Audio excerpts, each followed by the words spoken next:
오순절 묵상 42일째 성령 강림 주일 준비 첫 번째 토요일입니다.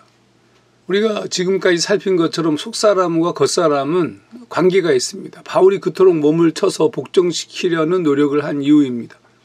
야고보서 기자는 하나님을 가까이 하라 이렇게 아예 요청하였습니다. 야고보서 4장 8절 하나님을 가까이 하라 그리하면 너희를 가까이 하시리라. 더 나아가서 아예 세상을 미워하라 이런 극단적인 표현을 하였습니다. 가늠한 여인들아 세상과 벗된 것이 하나님과 원수됨을 알지 못하느냐. 그런즉 누구든지 세상과 벗이 되고자 하는 자는 스스로 하나님과 원수되는 것이니라. 야고보서 4장 4절. 사도 요한도 같은 말씀을 하였어요.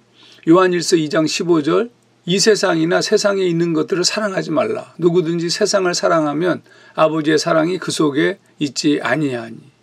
이미 성령을 통해 우리가 예수를 믿고 있는 상태입니다. 성령의 감동이 없이는 예수를 온전히 믿을 수가 없죠. 그런데 아직 성령이 충만하다고 말할 수는 없는 겁니다. 성령이 충만하다는 것은 쭉 설명해 온 것처럼 영과 혼과 육이 하나님의 통치를 받고 영에 의해서 육이 제어된 상태를 말합니다. 우리가 성령의 충만함을 받기를 원한다면 지금 야고보서 기자나 사도 요한이나 얘기했던 대로 살아야 되죠. 즉 우리의 라이프 스타일을 성령 친화적으로 바꾸는 것이 중요하다는 뜻입니다. 실제적인 기도와 함께 생활을 성령 친화적인 기도적 삶으로 바꿔야 한다. 하나님의 영이 임하여 속사람이 통치받는 겉사람은 당연히 세상에 속하지 않은 하나님 나라적인 일을 좋아합니다. 우리가 처음 예수님을 영접했을 때 우리 안에 도덕적 결단을 하게 된 이유가 거기 있는 거죠. 그런데 성령이 임해서 그런 상황이 벌어진 거지만 영과 혼과 육이 성령의 통치를 받고 있는 상태라고 말할 수 없는 거예요. 그러니까 성령 충만한 상태로 나아가기 위해서는 우리의 삶이 거룩해져야 하는 겁니다. 토저 목사가 이런 말을 했어요. 이것이 성령님이다라는 책에서 성령 충만한 생활을 하려면 물고기가 물 안에서 살듯이 하나님의 말씀 안에서 살아야 한다. 당연히 성령은 더러운 것과 함께 거하지 않으시기 때문이고 성령의 처소인 우리 겉사람이 더러워서는 성령의 충만함이 있을 수 없기 때문입니다.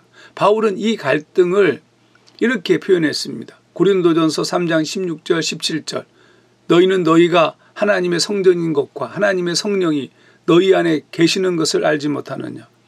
누구든지 하나님의 성전을 더럽히면 하나님이 그 사람을 멸하시리라. 하나님의 성전은 거룩하니 너희도 그러하니라. 초대교회 크리스찬들이 했던 회개란 즉 거룩한 삶이란 사실 목숨을 건 것이었습니다. 음주와 게임, 포르노, 세상을 즐기면서 말씀과 예배의 삶의 이중성을 추구한 것이 아닙니다. 그들은 전적으로 세상적인 것을 버리고 하나님을 추구했습니다. 그래서 성령의 전적인 충만이 이루어진 겁니다. 그러므로 성령의 충만함을 받기를 원한다면 세상의 즐겁고 쾌한 길을 떠나야 합니다. 과감히 잘라내야 된다고요. 세상을 즐기는 것과 하나님을 섬기는 것을 두 가지 동시에 하는 것은 그건 불가능한 일입니다.